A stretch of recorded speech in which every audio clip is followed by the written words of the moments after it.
Restrição energética ou jejum intermitente? Qual estratégia mais adequada para ajudar na redução da gordura corporal do praticante de atividade física? Tema interessante, bastante atual e bastante complicado,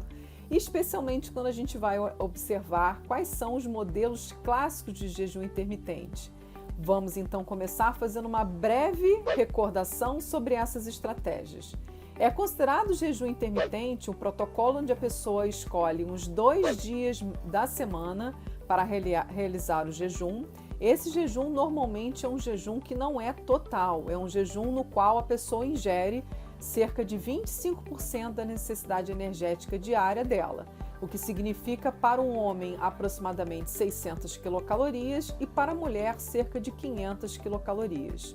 Outra estratégia muito comum é a pessoa prolongar o período de jejum para aproximadamente 16 horas e se alimentar durante a janela de 8 horas, sendo que a literatura traz bastante conflito para a nossa discussão, porque dentro dessa janela de 8 horas há estudos nos quais você tem restrição energética dentro do intervalo de 8 horas permitido para alimentação, e há alguns estudos que não estabelecem uma restrição energética dentro desse período, deixam a pessoa fazer uma alimentação ad libitum, ou seja, à vontade, trazendo aí uma complexidade para a interpretação dos resultados. Outra questão também bastante complicada para a gente poder concluir acerca dessas estratégias é o fato de que raramente o jejum intermitente é estudado como estratégia no praticante de atividade física eutrófico ou, no máximo, com sobrepeso. Geralmente essa estratégia é vastamente estudada em pessoas obesas, não praticantes de atividade física, e dentro desse contexto, de fato, observa-se uma série de benefícios quanto à saúde, como controle glicêmico, controle dos níveis de colesterol, a própria perda de peso levando à redução de níveis pressóricos e uma série de desfechos benéficos que inclusive acabam gerando até uma outra pauta de discussão, é que se esses benefícios estariam de fato atrelados ao jejum intermitente ou especificamente às alterações de composição corporal oriundas da perda de peso. Então essa discussão quanto a usar a restrição energética clássica ou jejum intermitente, ela é muito mais estudada não no contexto da atividade física. E antes da gente falar sobre os principais achados que eu tenho observado, até porque tenho estudado isso de forma mais sistemática, vale destacar que existe também uma grande divergência em relação ao período do jejum. Muito se estuda os desfechos do jejum intermitente praticado durante o Ramadã, e justamente o que acontece no Ramadã? O sujeito não pode fazer alimentação durante o período onde ele tem a luz do sol presente, então ele só se alimenta na parte noturna. Então, de acordo com o país que essa pessoa vive, ela vai ter um período de jejum maior ou menor em função do tempo de permanência ali da luz solar, tá? Então essa é uma questão. E na prática, quando a gente vai estudar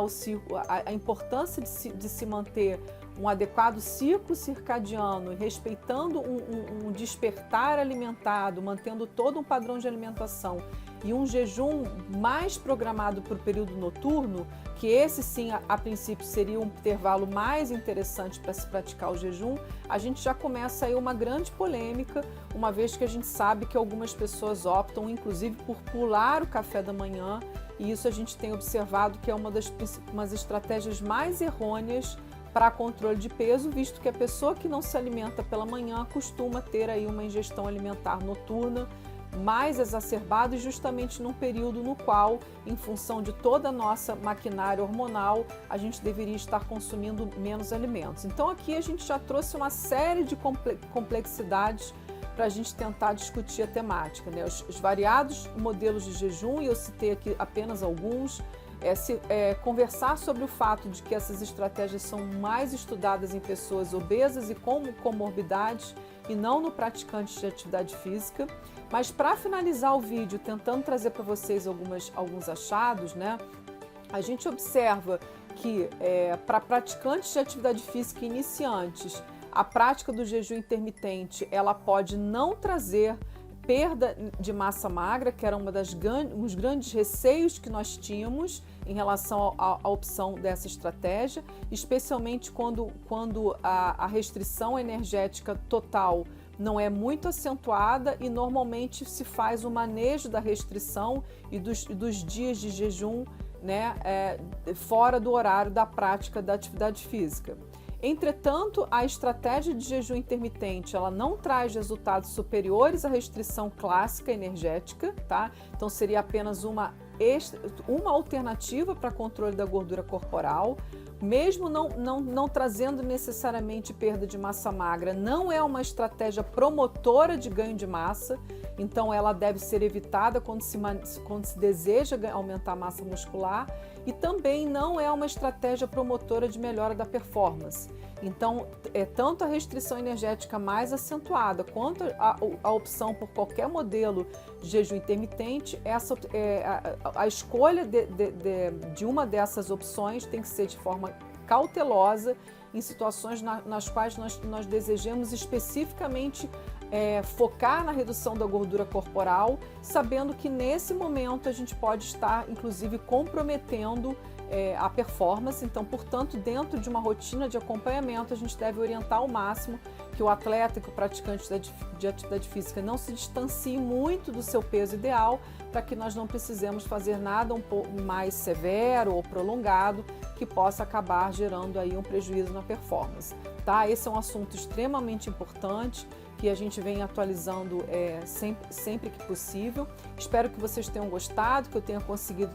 esclarecer aqui alguma dúvida, apesar da complexidade do tema. Para quem não me conhece, eu sou a professora Letícia Zen, doutora em Ciências Nutricionais pela FRJ e professora da pós-graduação em Nutrição Esportiva pela Nutmed. Espero encontrar com vocês em outras oportunidades. Obrigada pela atenção e até o próximo vídeo.